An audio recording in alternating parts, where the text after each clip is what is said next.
इसका मतलब उसको अधिकार है वो कहीं भी दे। लेकिन मैं ये कहूंगा कि बीजेपी को वोट कोई भी ना दे। क्यों काम हुए ऐसी कोई वो बात नहीं है, लेकिन गांव में काम उन लोगों की हुए हैं जिनकी पहचान। लोग पंचायती भूमि पे बैठे हुए हैं। पिछले साल हमारे गांव के सरपंच साहिबान ने क्या कि एक साइन कर दिया था कि जो पंचायती भूमि है उनको खड़ा किया जाए।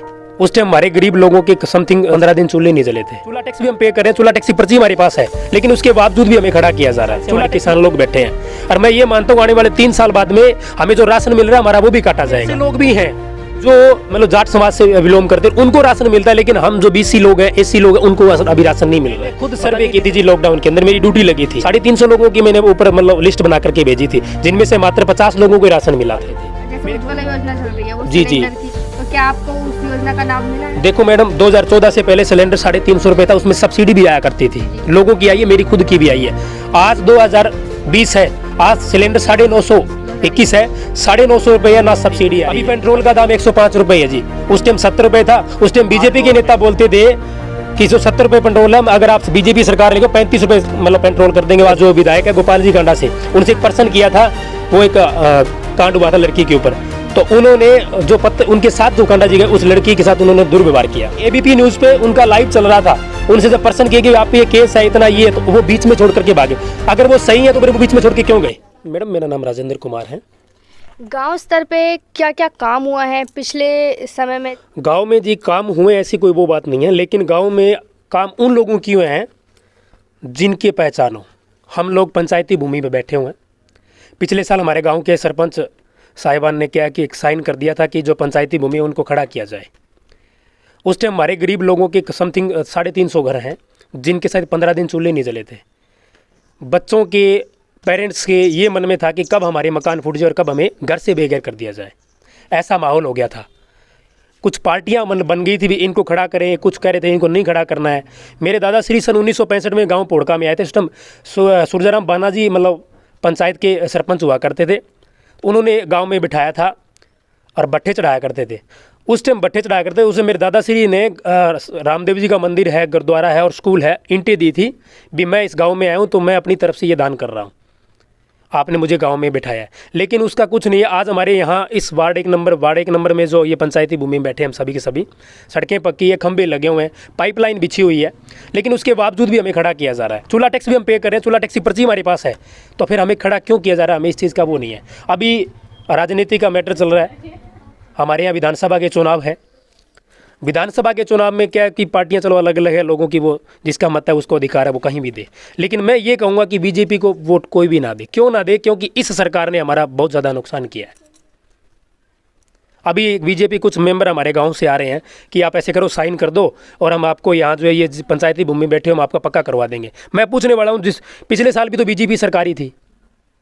जो आ रहे हैं कि हम ये पक्का करा देंगे, वो बीजेपी के मेंबर वो गांव के हैं या फिर वो और लोग हैं?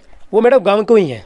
अब वो गांव के हैं तो वो उनके पास इतनी अथॉरिटी है। आप उनसे ये चीज़ कही कि आप हमें लिखित में दीजिए कि आप हम ये आगे ऐसी कार्रवाई नहीं होगी कि हमें उठाने की बात नहीं की जाएगी, क्योंकि ये तो पंचायत की ज़मीन है, लेकिन हम टैक्स भी पे कर रहे हैं। जी मैडम, असल क्या है, मेरा जो गाँव है वो एक सभ्य है, गरीब तबका ज़्यादा है। लोगों को जैसे कोई आएगा वो गुमराह कर लो, वो उसी पीछे चला जाता है। मैं गया, मैंने बोल दिया भी ठीक है आप साइन करो, मैं आप जो पंचायती भूमि बैठे हो हम आपको वो नहीं करेंगे। गांव वाले साइन कर देंगे, लेकिन उनको नहीं पता कि ये साइन किस विषय पे करवाए जा रहे हैं।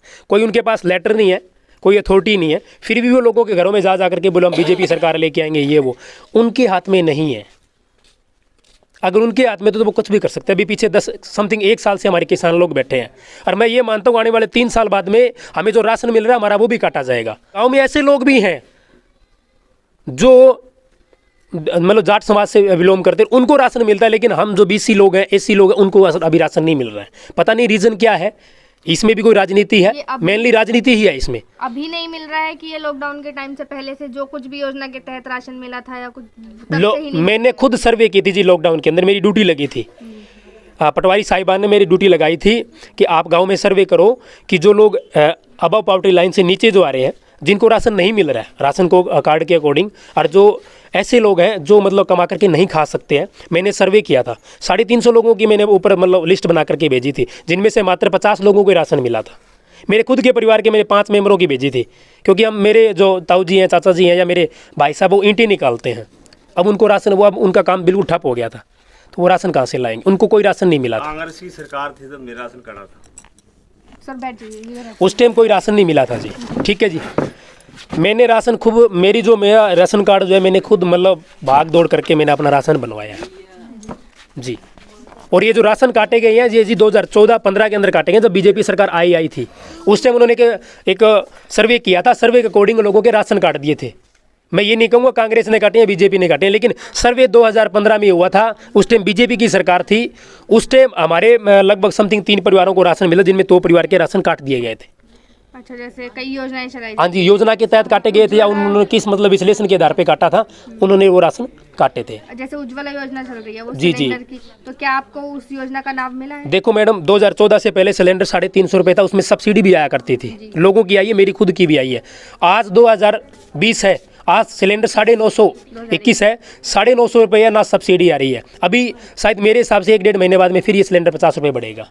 1000 प्लस सिलेंडर हो चुका। बिल्कुल हो गया जी। अभी पेट्रोल का दाम 105 रुपये है जी। उस टाइम 70 रुपये था। उस टाइम बीजेपी के नेता बोलते थे कि 170 रुपये पेट्रोल है, अगर आप बीजेपी सरकार लेको 35 रुपये मतलब पेट्रोल कर देंगे। आज वो बीजेपी सरकार जो बाबा रामदेव थे वो कहाँ गए, मेरे को ये नहीं पता है। अब बोलते हैं चलो वो तो सरकार के टैक्स का अकॉर्डिंग होता है जी, लेकिन आज वही बात है जी, लोगों को गुमराह किया जाता है। घरों में आके लोगों को गुमराह किया जाता है, हम ये कर देंगे वो करना कराना कुछ नहीं जी। अभी आपके एक पत्रकार बंधु जो ढुकड़ा गांव में, उस लड़की ने बीजेपी की जो विधायक है गोपाल जी कांडा से, उनसे एक प्रश्न किया था, वो एक कांड हुआ था लड़की के ऊपर, तो उन्होंने जो उनके साथ जो कांडा जी गए उस लड़की के साथ उन्होंने दुर्व्यवहार किया। और अभी एबीपी न्यूज़ पे उनका लाइव चल रहा था, उनसे जब प्रश्न किया कि आप पे ये केस है इतना ये है, तो वो बीच में छोड़ करके भागे। अगर वो सही है तो फिर वो बीच में छोड़ के क्यों गए? अगर कांडा जी सही है तो वो बीच में छोड़ करके क्यों गए? मैं ये मतलब आपसे भी पूछूंगा, और मेरे जो ये आपके चैनल के माध्यम से उन लोगों से पूछूंगा कि अगर ऐसा पर्सन जिसको हम आज समाज में लेके आएंगे, जो अभी ही मतलब सरकार अभी तक उनकी बनी नहीं है, फिर भी वो लोगों के मतलब लाइव टीवी से बीच में खड़ा होकर जा रहा है, तो बाद में क्या लगता है कि वो हमारी पुकार सुनेगा? मैं तो इसको मानता नहीं हूँ।